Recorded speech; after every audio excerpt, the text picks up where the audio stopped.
அன்பான சகோதர சகோதரிகளே, தேவ பிள்ளைகளே, கிறிஸ்துவின் மனவாட்டிகளே, உங்கள் எல்லாருக்கும் நம்ம ஆண்டவராய் இயேசு கிறிஸ்துவின் கிருபையும் சமாதானமும் நம்மில் என்றும் உண்டாயிருப்பதாக ஆமென்.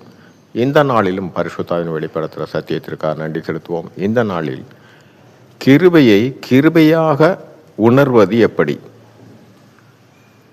இந்த காரியத்தை குறித்து பார்த்தீங்கன்னா நம்ம ஒரே வார்த்தையில் முடிச்சிருவோம். கிருபை, அதாவது தகுதி இல்லாதவனை தகுதிப்படுத்துவது.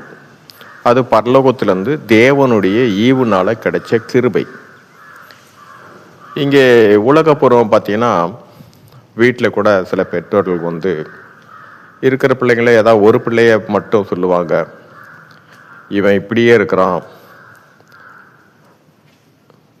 ஒரு பிரயோஜனம் இல்லாதவன் மாதிரி இருக்கிறான்ற மாதிரி அவங்க பேசுகிறதும் உண்டு, எண்ணங்களும் உண்டு. ஆனால் நம் ஆண்டவராய் இயேசு கிறிஸ்து அவர்களைத்தான் தன்னுடைய கிருபையினால் அழைத்தார். என்ன கிருபை என்றால், அப்பா பிதாவின் இன்னைக்கு நம்ம கூப்பிடுறோமே, அந்த தகுதியே இந்த பூமியில தகப்பனே பெற்ற மகனை பிரயோஜனம் இல்லாதவன் என்று எண்ணும்போது பரலோக பரமபிதாவே தன்னுடைய கிருபையினால் குமாரனாக புத்திரனாக ஏற்றுக்கொண்டார். சரி, இது கிருபை. இப்போ ஒரு தகுதி இல்லாதவனாய் தகுதியா இப்போ தேவன் எடுத்திருக்கிறார். யாருக்கும் பிரயோஜனப்படாதவன், அநேகரால வேஸ்ட்டு, தத்தி, இப்படியெல்லாம் பேர் வாங்கணும் தான். அப்படிப்பட்டவனை தேவன் எடுக்கிறார் என்றால் அவனை கொண்டு தேவன் ஒரு சித்தம் வைத்தார். அதன்படி தான் நம்ம எல்லோருமே அந்த கிருபையினால ரட்சிக்கப்பட்டோம். இப்போ வந்தாச்சு, தகுதி இல்லாதவனை தகுதியாக நான் வந்துட்டேன். இப்போ நான் எப்படி அந்த கிருபையை நான் உணர்வது எப்படின்னு பார்த்தீங்கன்னா, நான் எதுக்கும் தகுதி இல்லை, கிருபையினால தகுதியான மேற்கொண்டு நான் எந்த காரியத்திலையும் நான் யோசிக்காமல், எந்த காரியத்திலும் நான் அநேகருக்கு பிரயோஜனப்படாதவன் தான், ஆனாலும் என்னை அழைத்தவர் உண்மை உள்ளவர். ஒரு கிருபையை என்னை அழைச்சிருக்கிறாரு, அந்த காரியத்தை போய் எனக்கு ஒரு சித்தத்தை வைத்துட்டாரு. அப்படி அந்த சித்தத்திற்கு வேண்டி, அந்த சித்தமாக எந்த காரியத்திலும் நம்ம யோசிக்காம எல்லாமே என்னால் ஆகும்.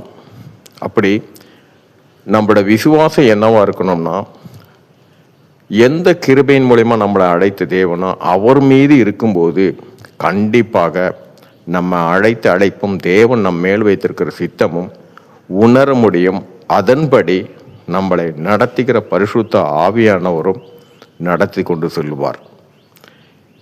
என்ன காரியம் தெரியாது. அங்க அதுதான் பவுல் சொல்கிறார், நான் ஓடிக்கிட்டே இருக்கிறேன், என் ஓட்டத்தினுடைய முடிவு, எனக்கு பரலோகத்தில் எனக்கு ஒரு கிரீடம் உண்டு, எனக்காக பரலோகத்தில் ஒரு கிரீடம் உண்டு. அப்ப எந்த ஓட்டம் என்றால், என்னை அழைத்தவர் ஒரு சித்தம் கொண்டுதான் என்னை அழைத்திருக்கிறார்.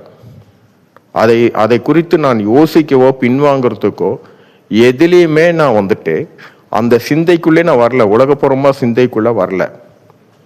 என்னை கொண்டு ஆகும், நான் அல்ல, என்னை அழைத்தவர்,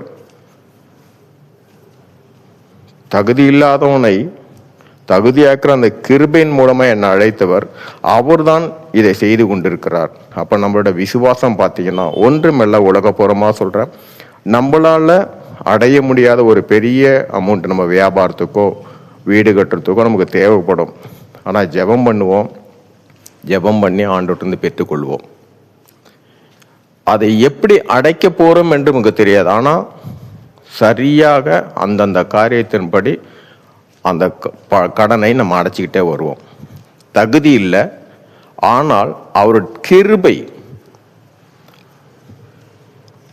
அவ்வளோ பெரிய அமௌண்ட் நமக்கு அடைக்கிறதுக்கு தகுதி இல்லை, ஆனாலும் நாம் விண்ணப்பித்தது தேவனிடத்தில், அதன்படியே அவர் தான் முழுவதுமாக அதை நிரப்புகிறவராக இருக்கிறார். அதே போல இந்த கிருபையாக உணர்வு எப்படின்னு பார்த்தீங்கன்னா, நம்ம ஒவ்வொரு காரியத்திலும் சரி தயங்காமல் எந்த ஒரு காரியத்தையும், தகுதியே இல்லாதவனே என்னை தகுதிப்படுத்தின தேவன், அதனால எந்த காரியத்திலும் நான் யோசிக்காமல் இதை செய்வதற்கும் முழுமையாக என்னால் ஆகும், அது நான் அல்ல, என்னை தகுதிப்படுத்தினவரனாலே ஆகும். அதனால இந்த உணர்வுடைய காரியம் நம்ம யோசிக்காம, நம்ம எல்லோரும் அவருடைய கிருபையினால தான் ரட்சிக்கப்பட்டோம். அதனால தான் அநேக காரியங்களை நம்ம ஜெபத்தில் வைக்கிறோம். அதே முழு மூச்சாக எந்த ஒரு அவிவிசுவாசமான ஒரு காரியம் வராதவரே சகலத்தையும், அப்படிப்பட்ட தேவன்தான் அவர் என்னை தகுதியாக்கினார், நான் எல்லாவற்றிலும் தகுதி உள்ளவன் என்று பரலோகம் தீர்மானித்ததை தவிர இந்த உலகத்தும் அல்ல. அந்த விசுவாசத்தின்படி எல்லா காரியத்திலையும் நாம் ஒரே காரியம், அவரை மாத்திரமே நோக்கினோம் என்றால் அந்த கிருபையாக உணர்வதனும் உணர்ந்து கொள்ளலாம். சரி, இந்த நாளிலும் பரிசுத்த வெளிப்படுத்தின சத்தியத்திற்காக நன்றி செலுத்துவோம். இந்த காரியத்தின் மூலம் எல்லாவற்றிலும் மூவரிலும் ஒருவராக இருக்கிற தேவனே, உம்முடைய நாமம் ஒன்றுக்கே மகிமை உண்டாதாக. ஆமென்.